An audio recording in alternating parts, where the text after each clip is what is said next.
इस बीच खबर है कि अमेरिका को खतरनाक मिसाइलों और दूसरे बड़े हथियारों की कमी महसूस हो रही है। ऐसी खबरें आ रही हैं, मतलब इस जंग में उसका हथियारों का जखीरा जल्दी खाली हो रहा है। यह दावा किसी और ने नहीं बल्कि अमेरिका के ही अखबार वॉल स्ट्रीट जर्नल का है।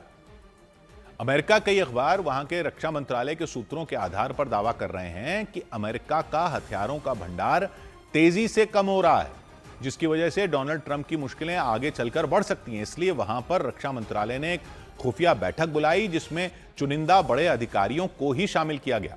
खबरों के मुताबिक इस बैठक में अमेरिका की हथियार बनाने वाली कंपनियों के अधिकारियों को भी बुलाया गया।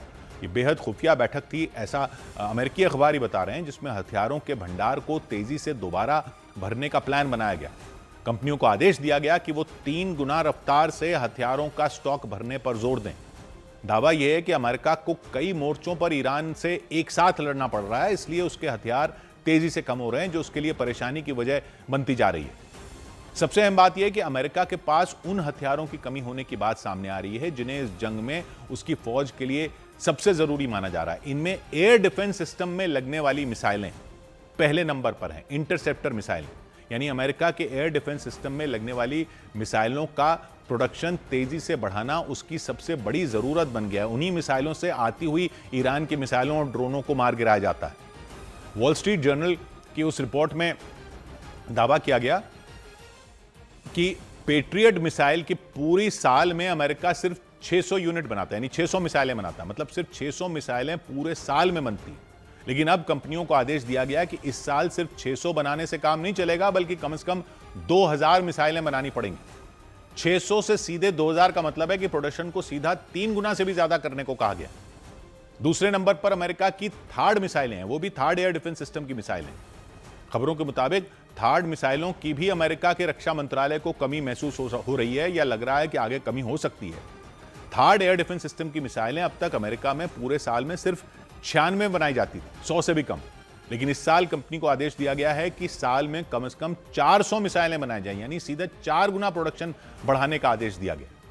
ऐसा ही आदेश कंपनियों को दूसरी छोटी मिसाइलों, इंटरसेप्टर मिसाइलों और रेडार बनाने के लिए भी दिया जाने की खबर आई है, जिसका सीधा मतलब यह निकाला जा रहा है कि जंग की शुरुआत होने के 1 हफ्ते बाद ही अमेरिका को अपने गोदाम में हथियारों की कमी महसूस होने लगी है, जिसकी वजह जो है वो जंग का लंबा खिंचना भी है।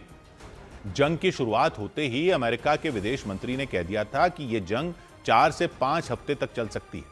लेकिन अब तो अमेरिका का रक्षा मंत्रालय भी मान रहा है कि यह जंग महीनों तक भी हो सकता है खत्म ना हो, और इस दौरान जंग का दायरा भी लगातार बढ़ता जा रहा है।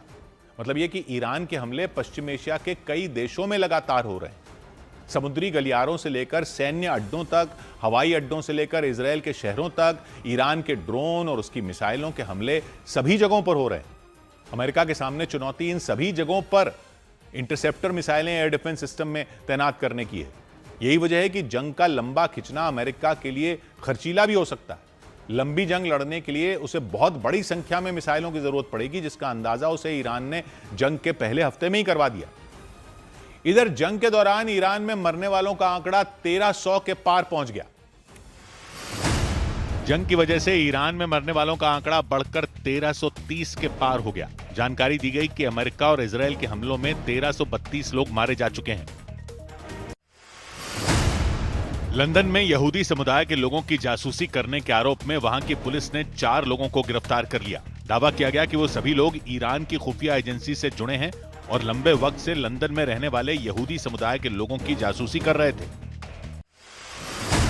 अमेरिका और इजरायल के लिए जासूसी करने के आरोप में ईरान की राजधानी तेहरान में 5 लोगों को पकड़ लिया गया। आरोप है कि वो लोग ईरान की मस्जिदों और संवेदनशील जगहों की तस्वीरें और जानकारियां अमेरिका और इजरायल तक पहुंचा रहे थे।